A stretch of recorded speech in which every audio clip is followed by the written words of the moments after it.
Well, military planes are taking off from Kabul Airport as foreign withdrawal enters the final stage, ending 2 decades of military involvement in Afghanistan. U.S. anti-missile defenses say they have intercepted as many as 5 rockets that were fired at Kabul Airport just this morning.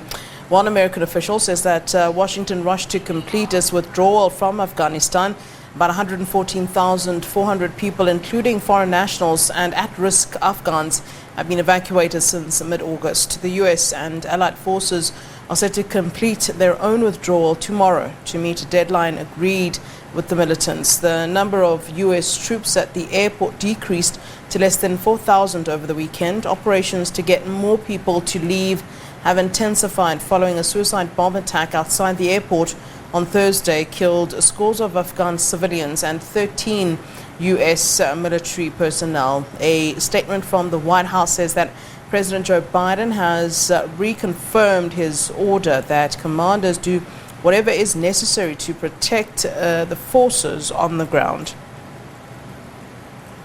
All right, let's take this story forward then and bring in Dr. Greg Mills, who is a director of the Brenthurst Foundation, to unpack the 2 decades of U.S. military involvement in Afghanistan. A very good afternoon to you, Dr. Mills, and thanks for agreeing once again to chat to us here on SABC News.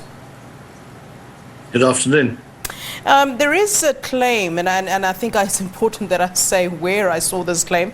I saw it on Fox News that there is this overwhelming support for keeping U.S. troops in Afghanistan until all Americans and their Afghan allies are out. Is this true? And that sounds bizarre to me, just because we're talking about the fact that 13 American soldiers have lost their lives. You saw President Joe Biden yesterday with his wife receiving those the bodies in that dignified ceremony, that what they called a dignified ceremony that they had yesterday. I mean, could this indeed be true? I think the deadline of the 31st of August is probably going to be kept. I think that's the deal between the United States and the Taliban. But, you know, one of the I think, most important things to observe about Afghanistan, it's a little like aid to Africa. It's become about the interveners. But this is really a story that should be about the Afghans. It's become so self-referential, so incestuous almost, when it comes to focusing on the tremendous cost paid by the international community, $2 trillion and counting, nearly 10,000 lives, civilian and military. It's a tremendous cost. But when you match that against what the Afghans have paid, 200,000 lives over the last 20 years, and the fact that there are now 40 million people in Afghanistan who have been left essentially behind in this process. There may be some of them are the supporters of the Taliban, but there are a large number of Afghans that would want to leave. This is really about the Afghans and about their future. It's not about the international community leaving. And one of the dangers of intervention, one of the dangers of aid, is we always look at this from the perspective of those giving or those intervening, not of those receiving or being the target of this process. And so while when we think about the long-term effects of this mission, when we think about the costs and the consequences of this mission, we need to think about this in terms of what the options are for Afghans. And there's plenty of blame to go around. There's blame to go around in the region. There's blame to go around in the international community. And there's blame to go around the Afghans themselves. And I think a lot of this has to be done. A lot of soul searching has to be done, because as we look forward at the impact on jihadism across Africa, the impact on state building projects across Africa, whether these are undertaken by the international community, by Africans themselves, there are consequences which we have to contemplate. And that's just how difficult these missions are and how you really need significant local ownership to make them work in the future. So I think while the loss of 13 American lives is a tragedy, that also has to be measured against the 170 Afghans that lost their lives in that bombing outside the airport a couple of days ago.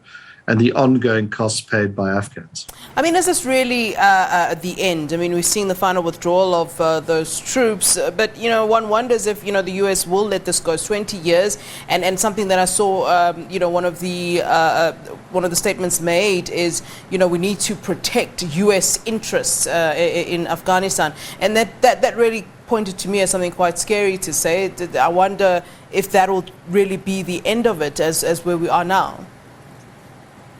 Well, the old dictum, countries don't have friends, they only have interests, is true in every instance, and not least in Afghanistan. And the US is obviously going to maintain a very close watching brief on the Taliban and its relationship with al-Qaeda, which its founder, the Taliban's founder, Mullah Omar, famously described as the chicken bone that was stuck in his throat because he couldn't get rid of it, he couldn't cough it out, and essentially cost him his government back in 2001.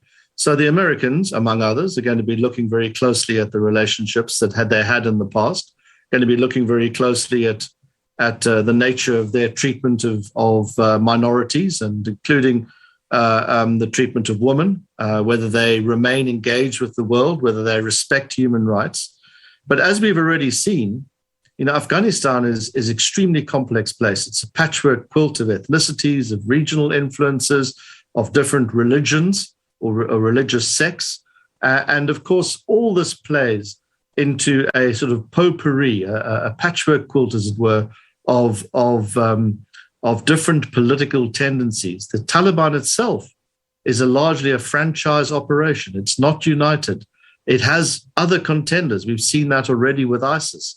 The country, although it's largely intact because of the nature of the Taliban's success, is still very fragmented in terms of governance. So there are many challenges to deal with.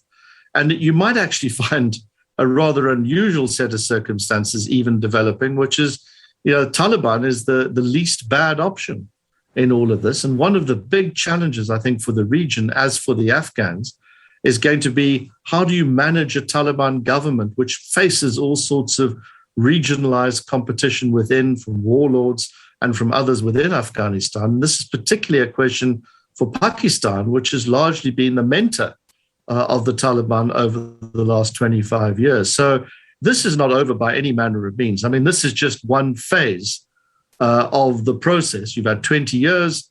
You've now had the withdrawal. Of course, that's going to take place tomorrow, more than likely. You've already had the closure of the process to the Afghans yesterday.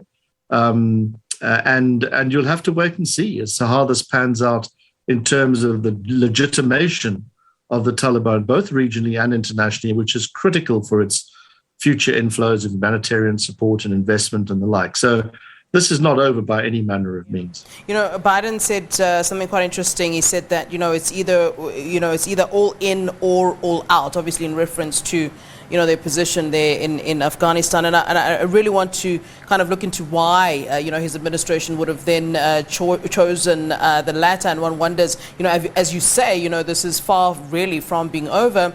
If the next administration that comes in will say, guess what, we're going back full in. And I wonder if there's, probably a likelihood of that happening.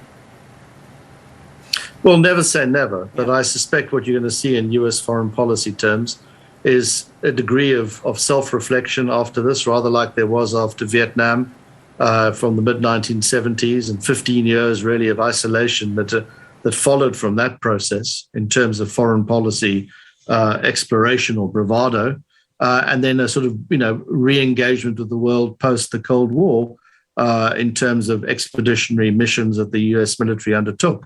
So I think for a while you're going to see a degree of introversion.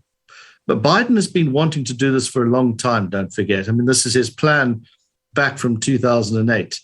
So this has been on the stocks for a long time. But it has been, I think, an example of how chaotic this mission has been. It's been ill thought through from the very beginning. It's not been thought through from the very beginning.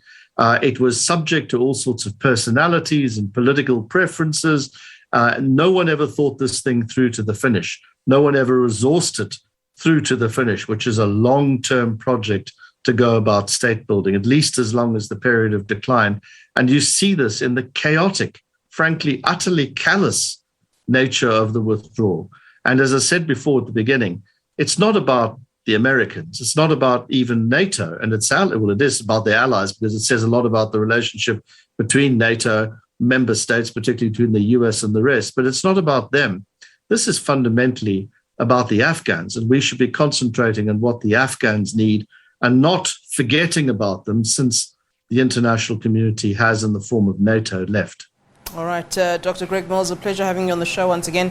Thanks very much for that discussion. We appreciate it.